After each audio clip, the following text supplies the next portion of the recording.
अगर मैंने आपसे पूछा सिंपल लैंग्वेज में कि प्रेपोजिशन होता क्या है, तो क्या एग्जाम्पल दो, मतलब क्या बोलोगे? सिंपल देखो, what is a preposition? Prepositions are relating words. ठीक है, लिखिए। ये भारी भरकम आपको डेफिनेशन देख के ना, ये भारी भरकम डेफिनेशन देख के आपको डर लगेगा ये क्या है, पूरा स्लाइड आपने डेफिनेशन में डाल दिया है। सिंपल लैंग्वेज में याद करो, what is a preposition? Prepositions are relating words. जैसे कंजंक्शंस आर जॉइनिंग वर्ड्स, वैसे ही प्रेपोजिशंस आर रिलेटिंग वर्ड्स। इसको संबंधवाचक बोलते हैं। They are relating words. Prepositions are relating words. Prepositions relate करता है। ठीक है, तो आप ये तो सिर्फ डेफिनेशन है, तो आपको लगेगा कि what are these relating words, ये किसको रिलेट करता है? सबसे पहले याद रखना है कि अगर थोड़ा सा ये तो डेफिनेशन हो गया, प्रेपोजिशन संबंध बताता है, रिलेट करता है। पहले तो इसका पोस्टमार्टम किया जाए ना, तो प्री प्लस पोजिशन, ठीक है, pre plus position is equal to preposition. Preposition में इसका नाम प्रेपोजिशन क्यों पड़ा है, पहले ये देखते हैं। Pre plus position is equal to preposition. Position का मतलब क्या है? What is the meaning of preposition? Position का मतलब होता है स्थान। पोजिशन का मतलब होता है प्लेस, और प्री का मतलब होता है पहले। तो प्रेपोजिशन का स्थान किसके पहले होता है? ठीक है, प्रेपोजिशन किसके साथ लगता है? प्रेपोजिशन नाउन या प्रोनाउन के साथ लगता है। ठीक है, yes, preposition is use before a noun और अ प्रोनाउन। ठीक है, प्रेपोजिशन का जो पोजीशन होता है पहले होता है। किसके पहले? It is use before a noun और अ प्रोनाउन। क्यों? क्योंकि प्रेपोजिशन के बाद वाला वर्ड, प्रेपोजिशन के बाद जो भी वर्ड आता है ना, वो ऑब्जेक्ट होता है। ओके, प्रेपोजिशन के बाद जो भी नाउन या प्रोनाउन आए वो ऑब्जेक्ट है, और किसी भी वर्ड को ऑब्जेक्ट होने के लिए उसको क्या होना है? नाउन या प्रोनाउन। ठीक है, किसी भी वर्ड को ऑब्जेक्ट होने के लिए क्या होना है? हमारे वाक्य का जो ऑब्जेक्ट होता है वो नाउन या प्रोनाउन होता है, और प्रेपोजिशन के बाद आने वाले वर्ड ऑब्जेक्ट होते हैं। इसका मतलब है प्रेपोजिशन के बाद नाउन या प्रोनाउन आता है, या नाउन और प्रोनाउन से पहले प्रेपोजिशन का स्थान होता है।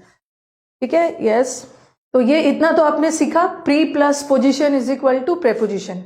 ठीक है, और प्रेपोजिशन का नाम प्रेपोजिशन क्यों पड़ा? ये किसके पहले आता है? ये नाउन या प्रोनाउन से पहले आता है। या प्रेपोजिशन के बाद क्या आता है? नाउन या प्रोनाउन। क्यों? क्योंकि प्रेपोजिशन के बाद ऑब्जेक्ट आता है, और ऑब्जेक्ट होने के लिए भी नाउन या प्रोनाउन होना है।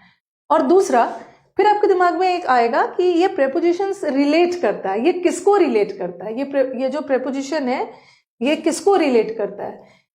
ये जिस नाउन या प्रोनाउन के पहले ये जो प्रेपोजिशन आता है, ये उस नाउन या प्रोनाउन को सेंटेंस के किसी दूसरे वर्ड से रिलेट करता है, जोड़ता है, मतलब संबंध बताता है।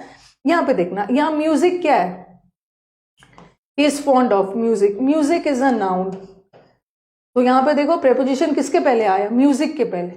ही slipped of the stairs, the लगा है सबसे पहले, तो ये नाउन है। नाउन है किस रूप में? ऑब्जेक्ट के रूप में।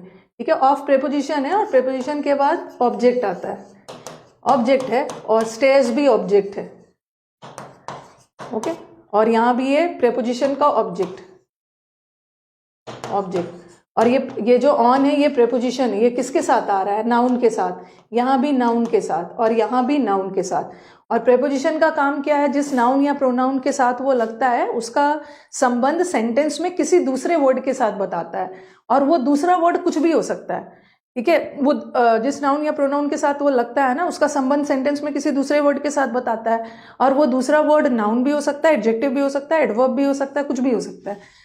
तो देखो, ये वाला जो प्रेपोजिशन है ये किसको रिलेट कर रहा है? वो म्यूजिक को रिलेट कर रहा है फॉन्ड से। ही जो है वो म्यूजिक का शौकीन है, और ये फॉन्ड एडजेक्टिव है। ये फॉन्ड एडजेक्टिव है, शौकीन है म्यूजिक का। तो यहां प्रेपोजिशन ने क्या किया? नाउन को एडजेक्टिव से रिलेट किया। ही slipped of the stairs. Of the stairs से क्या किया? स्लिप किया। तो ये जो ऑफ है ये किसकी विशेषता बता रहा है? Of the stairs. ये स्टेयर्स की ये स्टेयर्स को रिलेट कर रहा है स्लिप से। ठीक है, यहां पे प्रेपोजिशन जो है ऑफ नाउन को रिलेट कर रहा है वर्ब से। नाउन को रिलेट कर रहा है वर्ब से। नीचे वाला, the book is on the table. Book कहां है? टेबल पर है। तो यहां प्रेपोजिशन क्या कर रहा है? नाउन, जिस नाउन के पहले लगा है ना, उस नाउन को सेंटेंस में किसी नाउन से रिलेट कर रहा है।